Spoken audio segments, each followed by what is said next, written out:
any minor observation, each minor obstacle. If this penetrates your composure, you're relinquishing control. The reality is those who remain steadiest don't have fewer problems. They've simply perfected their responses.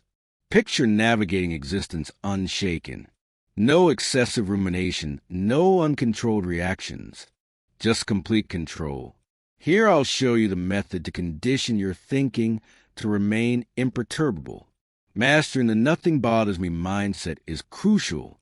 The world is full of distraction, others' judgments, everyday irritations, sudden obstacles. But what if I told you that true strength comes from perfecting purposeful neutrality? The key is learning to detach your emotions from environmental situations. When you allow external events to control your state, you transform into a marionette controlled by external influences. But when you train your mind to continue steadfast, you transform into the architect of your fate. When you embody this mindset, you exercise dominance without saying a word. Consider the most powerful figures who ever existed. They were not those who acted on impulse to any insult. Their force didn't reside in their skill to dispute, but instead in their power to stay unmoved. Imagine a scenario where someone insults you in public. The common impulse of people consists of rage. Yet what occurs if you merely grin and leave? You extract the provocateur's influence. Identical principles govern defeats and obstacles. Individuals who grasp the power of indifference see failure as nothing more than data, an educational moment. They do not internalize failure. They observe, adapt, and move forward. In what way do you develop such degree of mastery? Develop the custom of stopping before responding. Reflect. Does a scenario really influence my long-term goals? Another crucial element consists of mental imagery. Envision yourself as a person who navigates existence unmoved. When you solidify this projection within your thinking, it becomes your reality. Effective distance isn't concerning blocking emotions. It's about mastering them. Picture this. You're in a heated argument. Should you permit their statements to command your sentiments, or should you smirk impassively? As you embrace this method, tension diminishes, lucidity expands. What you focus on, you attract. When you take control of your thoughts and emotions, you transform into the designer of your destiny. Disciplining yourself toward effective distance doesn't indicate you grow callous. It signifies you cease permitting outside powers to control your internal state. Your sentiments support you, not the other way around. Purposeful neutrality is exceptional power. We're trained to assume we should worry about all things. However, authentic independence comes when you realize that numerous matters are insignificant. Detachment doesn't signify unconcern. It indicates choice. Not all conflicts merit engagement.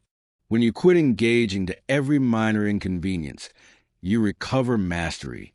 Cease pursuing validation. Chasing acceptance is entrapment. The instant you grant another person strength to determine your value, you relinquish mastery over your individual journey.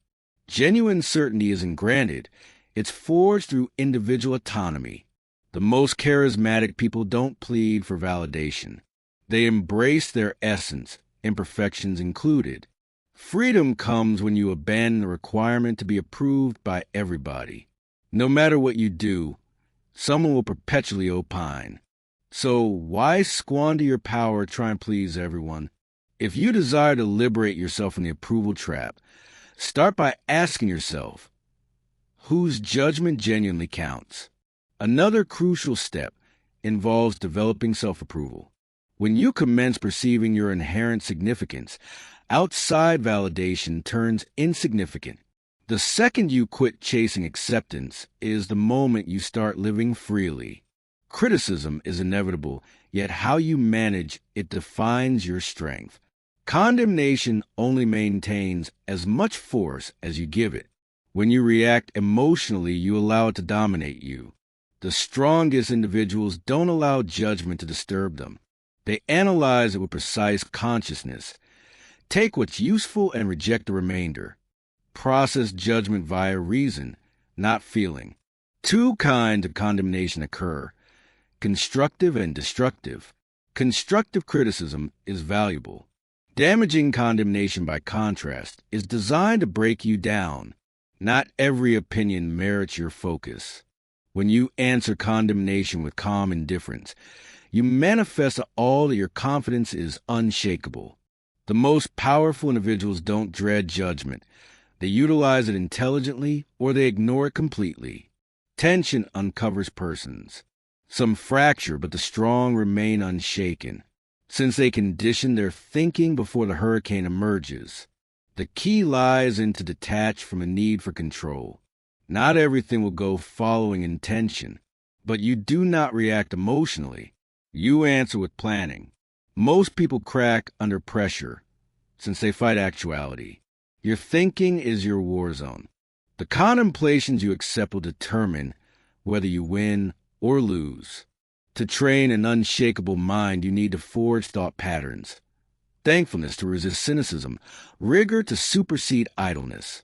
Every day you must train yourself to remain imperturbable, to hesitate before responding. Many individuals are prisoners of their feelings. However, individuals who command their consciousness control everything. Mental strength is built in routine, trivial occasions. Within the most potent cognitive routines you can develop is distance.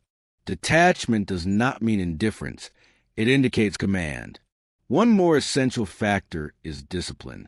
The mind will always seek comfort, yet rigor reconstructs thinking. Begin modestly. Commit to habits that reinforce your mental strength.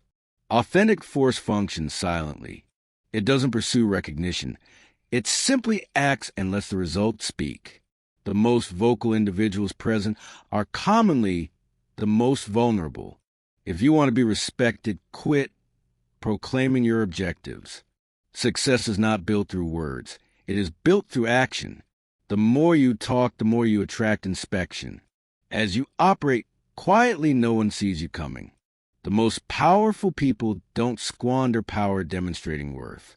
They allow their achievement to communicate. Silence is not passive. It's tactics. As you vocalize, your words carry weight. In an existence where all frantically seek recognition, be the one who doesn't seek recognition. When others seek notice, you chase mastery. This is the separation between people who speak of achieving magnificent goals and those who genuinely perform them. The moment you stop feeding external validation, you'll notice something. People will start paying attention. They'll inquire about your process. And that's when you'll comprehend you genuinely control the situation, not since you informed everyone, but as you manifested it without saying a word.